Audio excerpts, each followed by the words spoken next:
Une femme de ménage noire emmène en urgence la fille d'un général à l'hôpital. Le médecin choque tout le monde. Elle a été empoisonnée. La sueur coulait sur le visage de Grace alors qu'elle courait dans les rues de Washington, D.C., le cœur battant plus fort que l'écho de ses pas sur l'asphalte. Dans ses bras, une enfant de 6 ans convulsait, les lèvres bleues, la respiration irrégulière comme un moteur défaillant. Grace serra Charlotte contre sa poitrine, sentant le petit corps trembler contre son uniforme de femme de ménage, encore humide de désespoir. « Tiens bon, ma chérie. Tiens bon avec moi, » murmura-t-elle, tandis que ses larmes se mêlaient à sa sueur. L'hôpital militaire Walter Reed apparut devant elle comme une forteresse de verre et d'espoir. Grace se précipita vers les portes automatiques, criant avant même d'avoir vu qui que ce soit. « À l'aide, s'il vous plaît, elle est en train de mourir. » Je m'appelle Grace Johnson. Pendant 5 ans, j'ai nettoyé les sols de la résidence officielle du général Harrison Mitchell, l'un des hommes les plus puissants du Pentagone.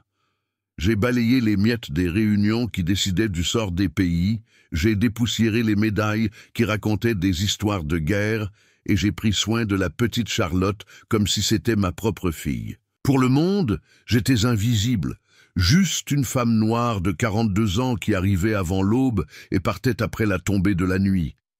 Mais Charlotte me voyait. Elle me serrait dans ses bras quand son père était en voyage. Elle me confiait ses secrets d'enfant pendant que je passais la serpillière sur le sol en marbre. L'équipe médicale s'est mobilisée comme un peloton entraîné. Des brancards, du matériel, des voix pressantes résonnant dans les couloirs. Grace a suivi la cohue jusqu'à ce qu'une infirmière lui barre le passage d'un geste de la main. « Madame, vous devez rester ici. Quel est votre lien avec la patiente ?» Grace déglutit. « Je m'occupe d'elle. J'étais avec elle quand c'est arrivé. » 2 heures qui semblèrent durer 2 décennies s'écoulèrent. Grace resta dans la salle d'attente, les mains tremblantes, revivant chaque seconde de la matinée. Charlotte s'était réveillée normalement, jouant avec ses petits chevaux en plastique, pendant que Grace rangeait la bibliothèque du général. Après le déjeuner, la petite fille s'était plainte d'avoir mal au ventre. 15 minutes plus tard, elle vomissait. 30 minutes plus tard, elle avait des convulsions. Le docteur Patterson émergea des doubles portes, le visage grave derrière ses lunettes. Sa voix trancha le silence de la pièce comme une lame acérée. L'enfant a été empoisonné. Grace sentit le monde s'écrouler. Les mots résonnèrent sur les murs, ricochèrent dans son esprit, s'infiltrèrent dans chaque fibre de son être. Empoisonné. Le mot portait le poids de l'accusation, du mystère, du danger. « Comment est-ce possible ?» murmura Grace, la voix brisée. Avant que le médecin n'ait pu répondre, les portes s'ouvrirent à nouveau. Le général Harrison Mitchell fit irruption comme une tempête de fureur en uniforme. 6 pieds d'autorité militaire, des décorations scintillant sur sa poitrine, des yeux sombres, balayant la pièce comme des radars. Son regard croisa celui de Grace, et quelque chose de glacial passa entre eux. « Où est ma fille ?» Sa voix portait le poids de celui qui commandait des bataillons. Le docteur Patterson s'adressa au général, mais Grace saisit chaque mot. Empoisonnement par une substance inconnue. État critique, mais stable. Enquête nécessaire. Puis vint la question qui glaça le sang de Grace. « Général, nous avons besoin de savoir tout ce qui s'est passé au cours des dernières 24 heures. Qui a eu accès à l'enfant? Qui a préparé les repas? Qui était présent ?» Les yeux du général Mitchell se tournèrent lentement vers Grace. Ce n'était pas un regard de gratitude envers la femme qui avait sauvé sa fille. C'était le regard d'un militaire entraîné à identifier les menaces. Et à ce moment-là, Grace comprit avec une horreur cristalline qu'elle n'était pas considérée comme l'héroïne de l'histoire. Elle était la principale suspecte. Si vous vous rendez compte que cette histoire va bien au-delà de ce qu'elle semble être à première vue, vous n'avez pas tort. Suivez l'histoire pour découvrir comment une femme de ménage invisible va se retrouver au centre d'une conspiration qui ébranlera les fondations du pouvoir militaire américain. Ce que Grace ignorait, c'est que Charlotte n'avait pas été empoisonnée par hasard, et que le véritable coupable était beaucoup plus proche que quiconque ne pouvait l'imaginer. L'interrogatoire a commencé là, dans le couloir stérile de l'hôpital. Le général Mitchell se planta devant Grace comme un mur d'uniforme et d'autorité, tandis que 2 agents de sécurité militaire flanquaient les sorties. Il n'y avait plus de gentillesse, plus d'humanité, seulement une suspicion froide et calculée. « À Grace Johnson !» Sa voix trancha l'air. « Avez-vous préparé le déjeuner de ma fille aujourd'hui ?»« Non, monsieur. Je nettoyais simplement la bibliothèque pendant qu'elle jouait. Madame Mitchell a préparé des sandwichs avant de partir au club. »« Mais vous aviez accès à la cuisine ?» Ce n'était pas une question, c'était une affirmation. Grace sentit le sol se dérober sous ses pieds. « Monsieur, je ne ferai jamais de mal à Charlotte. Elle est comme une fille pour moi. »« Vraiment ?» Les yeux du général se plissèrent. Une femme de ménage qui devient soudainement une héroïne. Comme c'est pratique. Ces mots frappèrent Grace comme des coups de poing. 5 années de dévouement, d'affection sincère, de réveils matinaux pour s'assurer que la maison soit parfaite, tout cela réduit à néant en quelques heures. Mais il y avait autre chose dans les yeux du général. Quelque chose que Grace reconnut, mais qu'elle ne parvint pas à nommer, la peur. Le docteur Patterson s'approcha avec les résultats préliminaires. « Général, la substance trouvée est très sophistiquée. Ce n'est pas quelque chose que l'on achète dans une pharmacie ordinaire. Elle nécessite des connaissances chimiques spécifiques et l'accès à des composants contrôlés. » Grace aurait dû se sentir soulagée.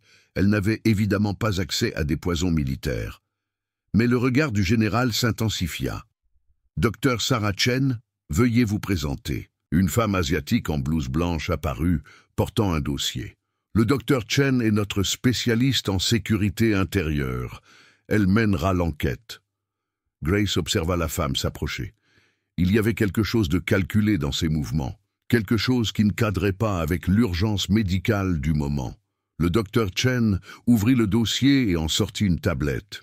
« Mademoiselle Johnson, j'ai besoin de vous poser quelques questions sur votre vie personnelle, dettes, relations, pression financière. Quel est le rapport avec l'empoisonnement de Charlotte? Les personnes en situation désespérée prennent des décisions désespérées. » La voix du docteur Chen était douce comme de la soie, mais tranchante comme un scalpel. « Nous savons que vous êtes mère célibataire. Votre fils Marcus a des problèmes à l'école. Les factures médicales de votre mère diabétique s'accumulent. » Grace se figea. Comment savait-elle pour Marcus? Pour les factures de sa mère. Ces détails intimes de sa vie étaient soudainement utilisés comme preuve contre elle. « J'imagine que 5 000 $ feraient une différence significative dans votre vie. »« 5 000 ? De quoi parlez-vous » Le docteur Chen fit glisser sa tablette vers Grace pour qu'elle puisse voir. Sur l'écran, un relevé bancaire indiquait un dépôt de 5 000 $ sur le compte de Grace, daté de 3 jours auparavant. Le monde s'arrêta. Grace regarda l'écran, puis le docteur, puis le général. « C'est impossible, je n'ai jamais vu cet argent. » Un virement électronique anonyme, très pratique pour ceux qui veulent payer un service tout en gardant leur distance. Grace sentait les murs se refermer sur elle. Quelqu'un avait fabriqué des preuves contre elle. Quelqu'un avait étudié sa vie, ses vulnérabilités, ses besoins. Quelqu'un voulait la voir coupable. « Général Mitchell !» dit-elle d'une voix tremblante, mais sans faiblir. « Vous me connaissez depuis 5 ans. Vous m'avez vu pleurer quand Charlotte avait de la fièvre. Vous m'avez vu lui apprendre à lasser ses chaussures. Vous croyez vraiment que j'aurais fait ça ?»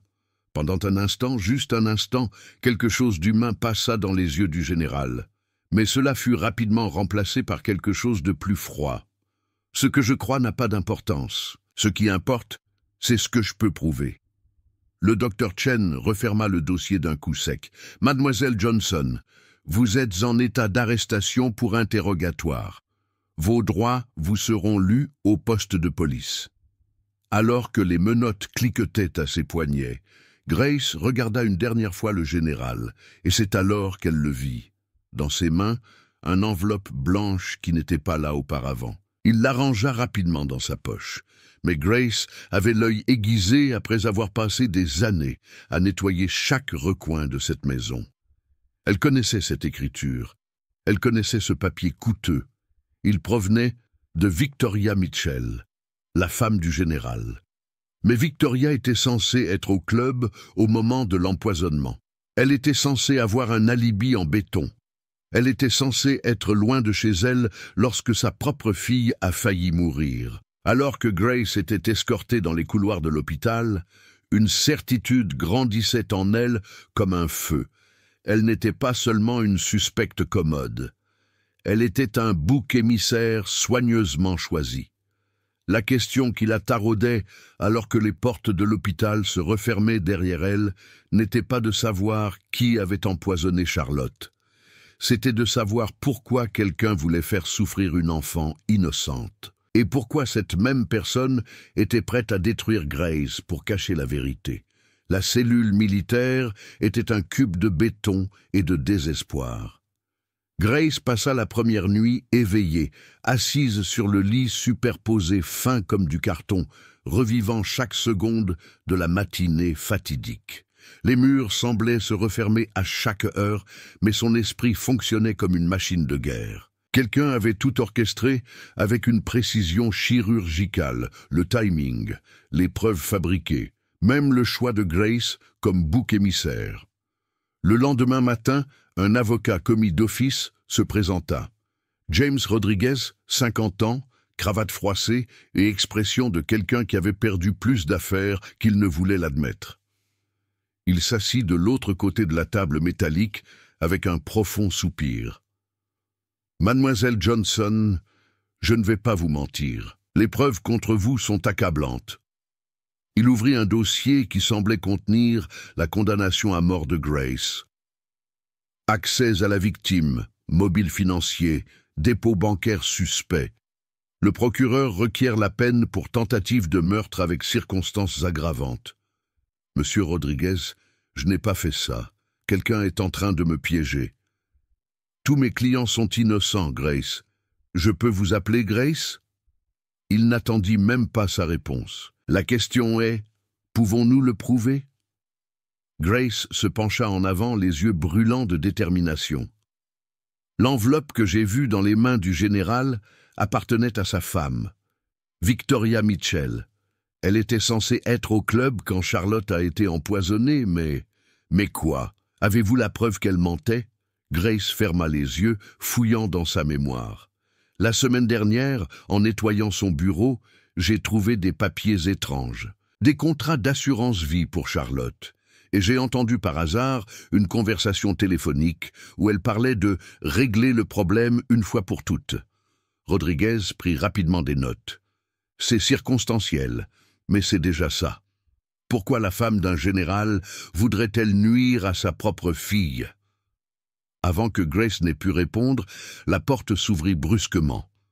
Le général Mitchell fit irruption, suivi du docteur Chen. Son regard croisa celui de Grace, et elle vit quelque chose qui la glaça. Ce n'était pas de la colère, c'était de la panique. « Maître, j'ai besoin de 5 minutes seul avec la prisonnière. » Rodriguez se leva avec hésitation. « Général, ce n'est pas le protocole. 5 minutes. » Sa voix dégageait une autorité militaire incontestable. Une fois seul, le général s'assit lentement. Pendant quelques secondes, l'homme puissant disparut, laissant place à un père désespéré. « Grace, ma fille te demande. » Sa voix n'était qu'un murmure. Elle ne comprend pas pourquoi tu n'es pas venu lui rendre visite. « Parce que vous m'avez arrêté pour tentative de meurtre. » Les preuves. Elles sont fausses et vous le savez. Grace se pencha en avant. « Général, en 5 ans passés à travailler chez vous, avez-vous jamais douté de mon intégrité? Avez-vous jamais remis en question mon amour pour Charlotte ?» Le silence qui suivit fut assourdissant. Grace vit la bataille qui se livrait dans ses yeux. Le militaire entraîné à se fier aux preuves contre le père qui connaissait son cœur. L'enveloppe générale. Qu'est-ce que votre femme a écrit qui vous a tant bouleversé? Le masque militaire se fissura. Comment? Parce que je nettoie cette maison depuis 5 ans. Je connais chacune de vos expressions, chacun des gestes de votre famille. Je sais quand quelque chose ne va pas. Grace prit une profonde inspiration. Qu'est-ce que Victoria a écrit dans cette enveloppe? Le général Mitchell regarda ses mains comme si elles étaient couvertes de sang. C'était un ultimatum. Quel genre d'ultimatum? Elle a découvert ma promotion, mon transfert au commandement du Pacifique. Sa voix se brisait. Elle ne veut pas quitter Washington.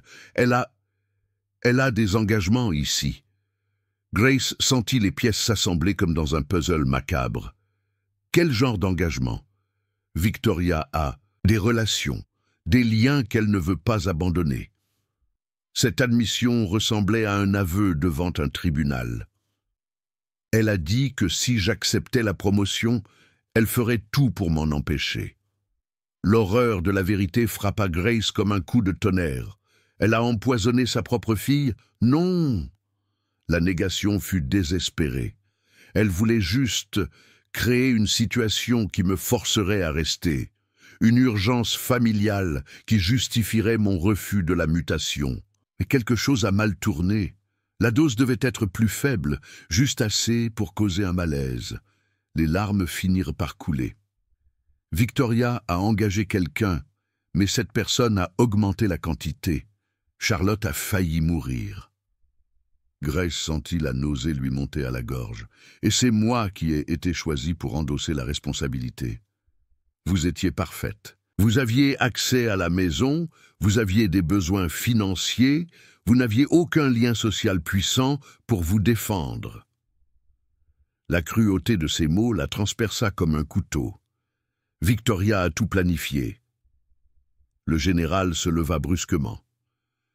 Mais maintenant, Charlotte va bien et vous allez être libérée. Les accusations seront discrètement retirées. Discrètement? Grace se leva également, la rage brûlant dans ses veines. Mon nom a été détruit, ma réputation ruinée. Mon fils a dû entendre à l'école que sa mère avait tenté de tuer un enfant. Grace, vous devez comprendre. Je comprends parfaitement. Sa voix était d'une froideur qui l'a surpris elle-même. Je comprends que vous étiez tous les deux prêts à sacrifier un enfant innocent et à détruire une femme noire pour protéger vos secrets sordides.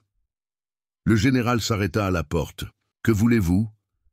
Grace le fixa de ses yeux qui avaient trop vu, trop souffert, mais qui brillaient désormais d'une détermination meurtrière. La justice. Vous serez dédommagé financièrement. Ce n'est pas une question d'argent. Grace fit un pas vers lui. C'est une question de vérité, et si vous pensez que je vais accepter sans broncher d'être votre bouc émissaire, vous vous trompez lourdement. Lorsque le général sortit, Grace resta debout au milieu de la cellule. Pour la première fois depuis des jours, un sourire effleura ses lèvres. Ce n'était pas un sourire de soulagement ou de bonheur. C'était le sourire de quelqu'un qui avait trouvé sa guerre et qui était prêt à la gagner. 3 jours plus tard, Grace était libre, mais loin d'être libérée. Les accusations avaient été retirées, faute de preuves concluantes. Un mensonge bureaucratique qui protégeait les Mitchell tout en laissant Grace comme une suspecte qui avait échappé à la justice grâce à des subtilités techniques. Sa photo circulait toujours sur les réseaux sociaux comme la femme de ménage qui a failli tuer un enfant militaire. Des commentaires venimeux suivaient chaque mention de son nom. Mais Grace Johnson n'était plus la même femme qui était entrée dans cette cellule. Assise dans la cuisine exiguë de son appartement, elle étala des documents sur la table tachée. Pendant 5 ans passés à nettoyer la maison des Mitchell, Grace avait pris une habitude qui allait maintenant se révéler être son arme secrète. Elle observait tout, mémorisait les habitudes, archivait mentalement chaque détail qui pouvait être important. Marcus, son fils de 15 ans, entra dans la cuisine, les yeux rougis de colère. « Maman, je ne peux plus aller à l'école. Tout le monde en parle. Je sais, mon chéri, mais ça va changer. » Comment? Le général t'a libéré. Mais tout le monde continue de penser que tu as fait ça. Sa voix se brisa. Même mes amis me traitent bizarrement. Grace prit les mains de son fils, sentant la détermination se durcir comme de l'acier dans sa poitrine. Parce que jusqu'à présent, j'ai laissé les autres raconter mon histoire. Ça s'arrête aujourd'hui. Elle avait passé les 3 derniers jours à faire quelque chose qu'elle avait appris en observant les opérations militaires. La reconnaissance, enquête, collecte de renseignements. Grace connaissait les habitudes de Victoria Mitchell mieux que la femme elle-même. Elle savait qu'elle prenait son café au Starbucks de Connecticut Avenue tous les mardis à 10 heures, qu'elle fréquentait le salon Georgina Washington tous les vendredis, qu'elle avait des réunions mystérieuses les jeudis qui n'apparaissaient jamais dans l'agenda officiel. Mais plus important encore, Grace connaissait les secrets cachés dans cette maison. Pendant des années, elle avait nettoyé les tiroirs laissés ouverts par inadvertance, rangé les papiers laissés sur les tables, passé l'aspirateur autour des conversations téléphoniques privées. Victoria Mitchell pensait que les employés étaient invisibles, et cela avait été son erreur fatale. Grace ouvrit son carnet de notes qu'elle avait commencé à tenir 2 ans auparavant lorsqu'elle avait remarqué que Victoria agissait de manière étrange. Des pages et des pages d'observations qui semblaient alors sans importance, mais qui formaient désormais un schéma étonnamment clair. 15 mars, Victoria a pleuré au téléphone en disant qu'elle ne pouvait plus faire semblant. 23 mars, j'ai trouvé des documents de divorce cachés derrière les livres de cuisine. 5 avril, je l'ai entendu dire au téléphone, s'il accepte cette mutation, je perds tout. Et le plus révélateur de tous, 12 avril, Victoria a rencontré une femme blonde dans le parking du centre commercial. Elle lui a remis une enveloppe et lui a dit « ça doit avoir l'air accidentel et il faut qu'il y ait un coupable évident ». Grace avait pensé à l'époque qu'il s'agissait de paranoïa. Elle savait désormais qu'il s'agissait d'un plan. Elle a pris son téléphone et a composé un numéro qu'elle avait mémorisé pendant l'interrogatoire. Maria Santos, journaliste d'investigation au Washington Post, qui avait tenté de l'interviewer à la sortie du commissariat. « Mademoiselle Santos, ici Grace Johnson, la femme qui a été accusée d'avoir empoisonné Charlotte Mitchell. Grace, j'attendais votre appel. Vous avez besoin de me parler? J'ai besoin de faire plus que parler. J'ai besoin de prouver que j'ai été utilisé comme bouc émissaire. » La voix de Grace était empreinte d'une froideur qu'elle-même ne reconnaissait pas. « Et j'ai des preuves qui vont choquer beaucoup de gens. » Elles convinrent de se retrouver à Meridian Hill Park, loin des regards indiscrets. Grace arriva la première, observant chaque personne qui passait avec la paranoïa justifiée de quelqu'un qui avait été trahi par des personnes en qui il avait confiance. Maria Santos arriva à l'heure, une femme noire d'une 40aine d'années, un magnétophone à la main et le regard enflammé. Grace reconnut immédiatement une âme sœur, quelqu'un qui s'était battu pour se faire entendre dans des espaces où sa voix n'était pas la bienvenue. « Grace, avant de commencer, vous devez savoir que si nous nous en prenons à un général en activité et à sa femme, ils riposteront.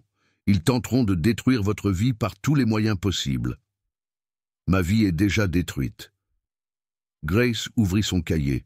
« La différence, c'est que maintenant, je vais leur rendre l'appareil. » Pendant 2 heures, Grace partagea 5 années d'observations minutieuses, pas seulement sur l'empoisonnement, mais aussi sur le comportement habituel de Victoria, sur ses relations extra-conjugales, sur les réunions secrètes, sur les documents de divorce cachés.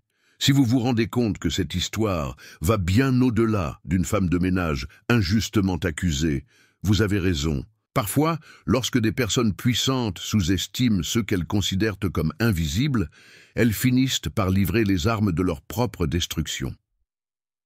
Maria a arrêté de prendre des notes et a regardé Grace droit dans les yeux. « Vous ne recherchez pas seulement la justice, vous prévoyez une exposition totale. » Victoria Mitchell pensait que je n'étais qu'une femme de ménage noire, sans ressources, sans voix, sans pouvoir. Grace a fermé son carnet d'un coup sec. Elle avait raison sur 2 points. Je suis noire et j'étais femme de ménage. Mais elle avait tort sur tout le reste. De quoi avez-vous besoin de ma part?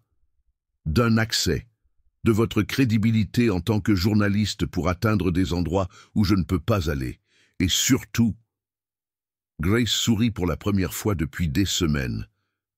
D'une couverture en direct lorsque je présenterai les preuves. Maria se pencha en avant. Quelle preuve? Grace sortit un petit appareil photo numérique de son sac. Pendant 5 ans, j'ai documenté tout ce que je trouvais étrange, par instinct, par précaution. Elle fit une pause dramatique, y compris la rencontre de Victoria avec la personne qu'elle a engagée pour empoisonner Charlotte. Le silence qui suivit ne fut rompu que par le bruit lointain de la circulation. Maria finit par murmurer « Tu as enregistré ça ?» « Pas seulement enregistré. J'ai les dates, les lieux et le nom de la personne engagée. » Grace se leva, transformée. Victoria Mitchell voulait me détruire pour protéger ses secrets. Maintenant, elle va découvrir ce qui arrive quand on s'en prend à la mauvaise femme. Elles se séparèrent avec un plan détaillé et un calendrier précis. Dans 48 heures, la vérité sur Charlotte Mitchell serait révélée au monde entier. Mais Grace savait que Victoria n'allait pas rester passive en attendant d'être démasquée. La guerre avait commencé, et cette fois, Grace était prête à gagner. Le jeudi matin arriva chargé d'une tension électrique. Grace était réveillée depuis 4 heures du matin, vérifiant chaque détail du plan. Aujourd'hui, Victoria Mitchell allait découvrir qu'elle avait complètement sous-estimé la mauvaise femme. Le premier mouvement eut lieu à 9h15. Maria Santos publia dans le Washington Post « Exclusif. De nouvelles preuves suggèrent un complot dans l'affaire de l'empoisonnement de la fille du général. » Le titre se répercuta sur les réseaux sociaux comme un tsunami numérique. Victoria quitta précipitamment le manoir, visiblement bouleversée. Son téléphone n'arrêtait pas de sonner, probablement des avocats et des conseillers exigeant des explications. Comme Grace l'avait prévu, elle se rendit directement au Ritz-Carlton de Tyson Corner, où elle disposait d'une suite pour ses rendez-vous confidentiels. Grace arriva la première, postée derrière un pilier, avec une vue dégagée. Maria était au bar, les caméras cachées activées. Le caméraman se faisait passer pour un client. À 10h42, Victoria sortit de l'ascenseur, accompagnée de la femme blonde que Grace reconnut. Le docteur Amanda Fisher, ancienne chimiste militaire licenciée pour irrégularité éthique. Grace activa l'enregistreur et s'approcha silencieusement. « Amanda, vous m'aviez assuré que vous seriez discrète. » Victoria était paniquée. « Maintenant, les journalistes posent des questions. J'ai fait exactement ce que vous m'avez demandé. Le problème n'était pas l'exécution, mais votre choix de bouc émissaire. » La voix du docteur Fisher était froide. « Grace Johnson est plus intelligente que vous ne le pensiez. Vous pensez qu'elle sait? Vous auriez dû la tuer comme prévu dans le plan initial. » Grace sentit son sang se glacer. « Le plan initial? Mais vous avez insisté pour la garder en vie, » continua Fisher. « Une femme de ménage noire emprisonnée serait plus convaincante, avez-vous dit. Parce que ça marcherait, personne ne remettrait en question une employée ayant des problèmes financiers. » C'est alors que Victoria sortit un revolver de son sac à main. « Amanda, tu en sais trop. » Le hall s'est figé. C'est alors que Maria s'est levée. « Madame Mitchell, je travaille pour le Washington Post. Souhaitez-vous commenter ces accusations? » « Comment osez-vous » Victoria a pointé son arme.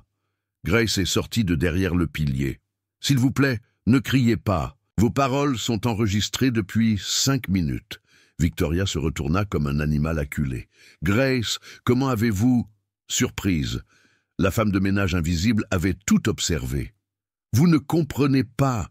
Je ne voulais pas que Charlotte soit blessée. Mais cela ne vous a pas empêché de me détruire. » La voix de Grace reflétait des années de souffrance transformées en force. « Vous étiez prête à me voir pourrir en prison. C'était juste pour effrayer Harrison afin qu'il n'accepte pas le transfert. Et j'étais jetable, une vie noire qui n'avait aucune importance. » La police arriva. Les menottes cliquetèrent. Victoria cria en étant emmenée. « Vous ne savez pas à qui vous avez affaire. J'ai du pouvoir. » Grace sourit. Justice étant faite. « Vous en aviez, Madame Mitchell, vous en aviez. » Alors que les sirènes s'éloignaient, Grace resta dans le hall, entourée de journalistes. Pour la première fois, elle ne fuyait pas les projecteurs, elle les embrassait. C'est alors que le général Mitchell apparut, non pas en uniforme, mais en civil. Son regard croisa celui de Grace à travers la foule. Ce qu'il ferait maintenant déterminerait non seulement le sort de sa famille, mais aussi l'héritage de tout ce qui s'était passé. Le hall du Ritz-Carlton s'était transformé en théâtre de la justice. Le général Harrison Mitchell s'approcha lentement, chaque pas portant le poids d'un homme qui avait tout perdu en quelques heures. Ce n'était plus l'officier imposant que Grace connaissait, mais un père brisé, un mari trahi, un homme confronté aux cendres de sa propre vie. Lorsque ses yeux rencontrèrent ceux de Grace, elle vit quelque chose qu'elle ne s'attendait pas à voir, une honte sincère. « Grace, dit-il, la voix brisée comme du verre, je ne savais pas. Vous en saviez assez. » Sa réponse trancha l'air comme une lame acérée. « Vous saviez que votre femme était désespérée. Vous saviez que je n'avais pas les moyens de me défendre. Et pourtant, vous avez choisi de croire la version qui vous arrangeait le plus. » Les caméras captaient chaque mot, chaque expression. Maria Santos observait avec une attention journalistique, mais Grace sentait que ce moment transcendait tout article de journal. « Vous avez raison. » Le général Mitchell s'arrêta à 3 mètres de distance, comme s'il n'avait pas le droit de s'approcher davantage. « J'ai vu ce que je voulais voir, une explication simple à un problème complexe, et une personne sans pouvoir à blâmer pour tout. Votre femme a compté là-dessus. » Grace fit un pas vers lui, transformée en force pure. Elle savait qu'un général noir accusant une femme de ménage noir serait un récit que personne ne remettrait en question. « Grace, je veux vous dédommager. »« Dédommager ?» Son interruption résonna dans le hall. « Général, vous ne comprenez pas. Il ne s'agit pas de dédommagement. Il s'agit de reconnaissance. » Le silence qui s'ensuivit ne fut rompu que par le cliquetis constant des appareils photo et le murmure des conversations en arrière-plan. Reconnaissance de quoi? Grace prit une profonde inspiration, 5 années d'invisibilité et d'humiliation canalisées en mots qui allaient entrer dans l'histoire. Que les gens comme moi ne sont pas jetables, que les femmes noires qui travaillent ne sont pas automatiquement suspectes quand quelque chose ne va pas, que notre parole a autant de valeur que celle de n'importe qui dans ce hall. Maria Santos s'approcha, réalisant qu'elle assistait à un moment historique. « Général Mitchell, comment répondez-vous aux accusations de négligence dans l'enquête ?» Le général Mitchell regarda directement les caméras. « Il n'y a pas eu de négligence. Il y a eu un préjugé systémique. Il y a eu la défaillance d'un homme qui aurait dû protéger les innocents, mais qui a sacrifié une femme honnête pour protéger sa propre réputation. Cette admission publique a provoqué un tsunami émotionnel. Les journalistes prenaient furieusement des notes, les caméramens ajustaient leurs angles. Le monde entier regardait un général admettre sa culpabilité à la télévision nationale. « Grace Johnson a sauvé ma fille », a-t-il poursuivi, la voix pleine d'émotion. « Et je l'ai punie pour cela parce qu'il était plus facile de la blâmer que d'enquêter sur ma propre famille. » Grace a senti des larmes lui brûler les yeux, mais ce n'étaient pas des larmes de douleur. C'étaient des larmes de rédemption totale. « Général, a-t-elle dit doucement, Charlotte demandait-elle de mes nouvelles ?» La question le prit au dépourvu. « Tous les jours, elle ne comprend pas pourquoi vous avez cessé de lui rendre visite. »« Parce que vous m'avez fait arrêter pour avoir tenté de la tuer. »« Grace, vous reviendriez pour la voir. » Pour la première fois depuis des semaines, Grace sourit. Ce n'était pas un sourire de victoire ou de vengeance, mais un sourire d'humanité retrouvée. « Je n'ai jamais cessé d'aimer cette petite fille, général, même lorsque vous m'avez traité de monstre. » 3 jours plus tard, Grace était assise dans la chambre d'hôpital de Charlotte, qui avait été transférée en observation psychiatrique après avoir découvert que sa propre mère l'avait empoisonnée. La petite fille se précipita dans les bras de Grace comme s'il n'y avait pas de temps à perdre. « Grace, papa a dit que maman était malade et qu'elle avait fait de mauvaises choses. Ta maman était très confuse, ma chérie. Mais maintenant, tu es en sécurité. Tu vas rentrer à la maison avec nous ?» Grace échangea un regard avec le général Mitchell, qui observait depuis la porte. « Je ne reviendrai pas comme avant, Charlotte, mais je serai là chaque fois que tu auras besoin de moi. » En réalité, Grace n'avait plus besoin de travailler comme domestique. Les indemnités légales, les contrats d'édition et les offres de conférences avaient complètement transformé sa situation financière. Mais plus important encore, ils avaient donné à sa voix un poids considérable. 6 mois plus tard, Grace témoignait devant le Congrès au sujet de la réforme du système judiciaire militaire. Son histoire avait inspiré des changements dans la loi, des protections pour les témoins vulnérables et des procédures obligatoires pour enquêter sur les préjugés dans les affaires criminelles. « Messieurs les membres du Congrès, dit-elle au micro, mon histoire n'est pas unique. C'est simplement la première fois que quelqu'un comme moi a eu les moyens de se défendre. » La commission écoutait dans un silence respectueux. Combien d'autres Grace Johnson sont injustement emprisonnées parce qu'elles ont été des boucs émissaires commodes? Combien de femmes, combien de personnes noires, combien de femmes de ménage ont été sacrifiées pour protéger les puissants? La question a résonné sur les murs de marbre, comme un défi lancé au système lui-même. Je ne suis pas venu ici pour demander de la pitié. Je suis venu pour exiger un changement, parce que la prochaine Grace Johnson qui sera faussement accusée mérite un système qui la protège, pas qui la détruit. L'ovation debout a duré 5 minutes. Ce soir-là, Grace était chez elle, une nouvelle maison dans un quartier plus chic, mais toujours à Washington, lorsque Marcus entra dans la cuisine où elle lisait des lettres de soutien venues de tout le pays. « Maman, il y a une lettre spéciale ici. » Il lui tendit une petite enveloppe écrite en lettres d'enfant. Grace l'ouvrit et lut à haute voix. « Chère Grace, merci de m'avoir sauvée. Merci d'avoir sauvé d'autres personnes aussi. Quand je serai grande, je veux être courageuse comme toi. Avec amour, Charlotte. » Les larmes ont coulé, mais c'étaient des larmes de satisfaction. Grace avait commencé comme femme de ménage invisible, accusée d'un crime horrible. Elle avait fini comme symbole national de résistance, preuve vivante que la vérité peut triompher du pouvoir lorsqu'une personne refuse d'accepter silencieusement l'injustice. Son histoire est devenue plus qu'une vengeance personnelle, elle est devenue un changement systémique. Parce que parfois, lorsque le système tente d'écraser quelqu'un qu'il a sous-estimé, cette personne ne se contente pas de se relever, elle se dresse comme une force de transformation. Si cette histoire vous a touché comme elle a touché des millions de personnes, il y a ici une leçon puissante à retenir. Ne sous-estimez jamais le pouvoir d'une personne déterminée à prouver son innocence.